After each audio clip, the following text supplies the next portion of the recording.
Shettima reveals how he adopted an Igbo boy named Paul Ojukwu and sent him to the university. The APC vice presidential candidate, Senator Kashim Shettima, has revealed how he adopted an Igbo boy from Anambra State as his son.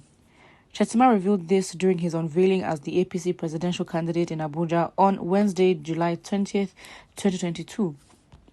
The former governor of Borno State was announced as Asiwaju Bola Ahmed Tinubu's running mate for the 2023 presidential election a few days ago.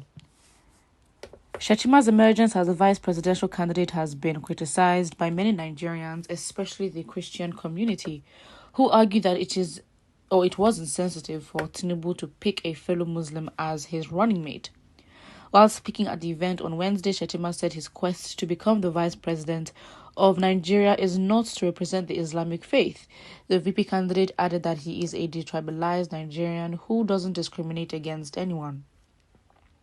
Shettima narrated that he met a boy named Paul Ojukwu at his store in Abuja about 15 years ago, seeking his help to go to school. The former governor said he asked him to bring his results and he discovered that they were better than his own, but the little boy couldn't go to school because he was poor. Shettima said he adopted the boy, sent him to the university and got him married without minding his tribe and religion. He added that the boy who was standing with him at the podium is from the Igbo tribe in Anambra, but he never cared about it. Can Tinubu and Shettima win the presidential election? The article asks. Well, first of all, it's a very similar situation to where white people want to prove that they're not racist, and so what they do is they bring their black friend, and this is the same situation as well.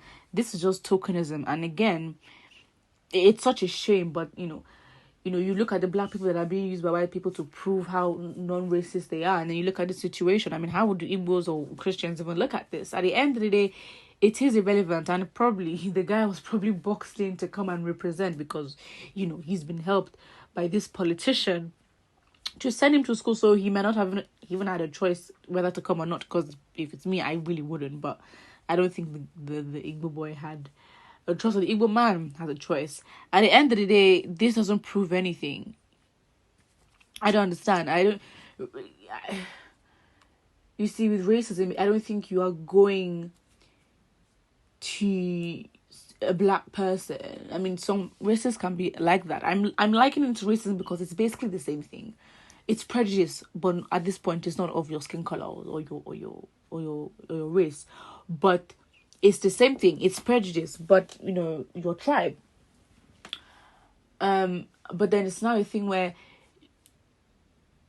why do you think you have to bring an Igbo person to prove that you take into consideration Christians and Igbos?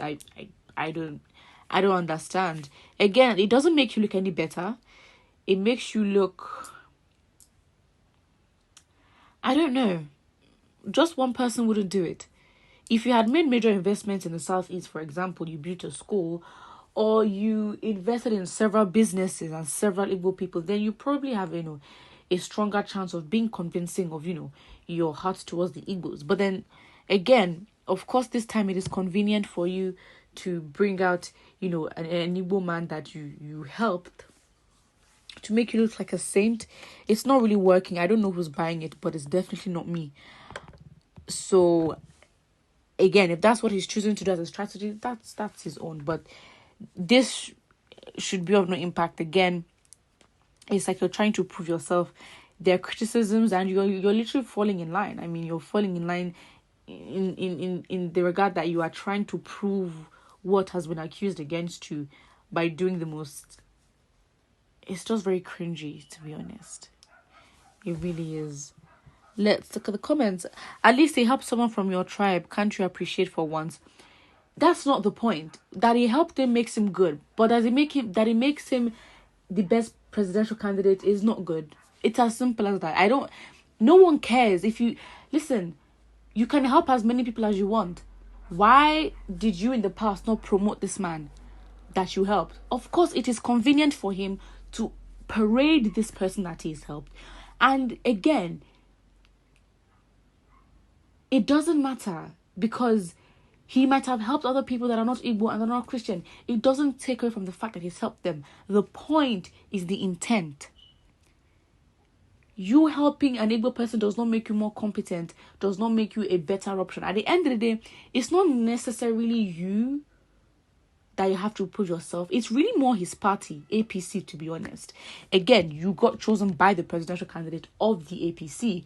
But the problem is, it's not necessarily him as an individual being nice and being, good by helping. Of course, that's a good thing. The timing of it is very convenient. And secondly, as I think it's just an amalgamation. It's like we're putting him and the party together as one, and we're approaching and criticizing as one. So not only are we talking about him, but really we're talking about the party. And if at the end of the day, I think it's a bit unfair, because now they put him in a situation where he has to prove himself, where really and truly it has nothing to do with him, but more to do with Tinubu and APC. That is where it lies. Because first of all, it's Tinubu that chose him, and secondly, the party that is his platform would be the one to have its own mission and agenda, to be honest. I mean, a party would not allow any candidate or sell a form to a candidate if they didn't feel that candidate would align with their values and, I guess, their interests. So, again, it's not that we don't appreciate that because he helped him. So what should we do? Should we I don't understand. It's like, it's very unrelated.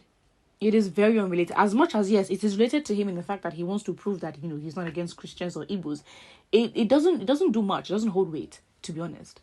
So, okay, and well done for helping this man. God bless you. Fantastic. Great. How does that have to do with you being a better vice president? At the end of the day, he's responding to APC fans and supporters or those that support APC and that would want a different candidate. He's basically trying to prove to them. So, I mean, I'm not them. It would be best to hear from them what they want. So they're the ones who are going to have to justify. And to be honest, I mean, I'm out here giving my opinion. At the end of the day, I'm not an APC member. I'm not an APC fan. I'm not an APC supporter. So it's not, so this movement, the action that he's just taking by parading this man is I'm not the target market, if that makes sense. He's not targeting me. He's not targeting me to impress me. No, those that are criticizing, yes, some of them don't have to be APC supporters, but mainly, it's like he's trying to cover everybody. At the end of the day, you want to get people on your side. And that's the game. It is what it is. But it really doesn't hold any weight. And it shows that, this move shows that the pressure is actually getting to them. It shows that the pressure really is getting to them. And for the fact that they're actually whining or bending to the tune of opinions, well, shows the pressure is real. Put what you think and don't forget to like and subscribe.